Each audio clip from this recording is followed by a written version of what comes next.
CM Chandrababu ఆయన కుమారుడు మంత్రి లోకేష్ వారం రోజులుగా అజ్ఞాతంలోకి వెళ్లిపోయారని, రాష్ట్ర ప్రజలకు కనీస సమాచారం ఇవ్వకుండా విదేశీ పర్యటనలు చేయడం వెనక రహస్యం ఏంటో చెప్పాలని వైఎస్ఆర్సీపీ నెల్లూరు జిల్లా అధ్యక్షుడు మాజీ మంత్రి కాకాని గోవర్ధన్ రెడ్డి డిమాండ్ చేశారు.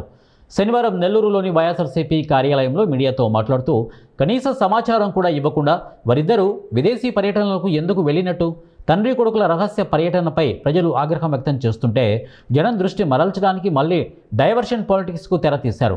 పెట్టుబడులు ఆకర్షించడంలో తమకు ఎవరూ సాటి లేరంటూ ఇక ఫోర్బ్స్ ఒక స్టోరీ రాసిందంటూ తండ్రి కొడుకులు సోషల్ మీడియాలో నానా హంగామా చేస్తున్నారు.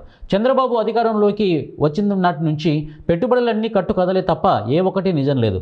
చంద్రబాబు రాష్ట్రంలో లేకపోయినా రెవెన్యూ పుస్తకాల ముద్రణ, పంపిణీ గురించి చర్చించినట్టు ఎక్స్లో పోస్టులు పెట్టి ప్రజలను డైవర్ట్ చేస్తున్నారు.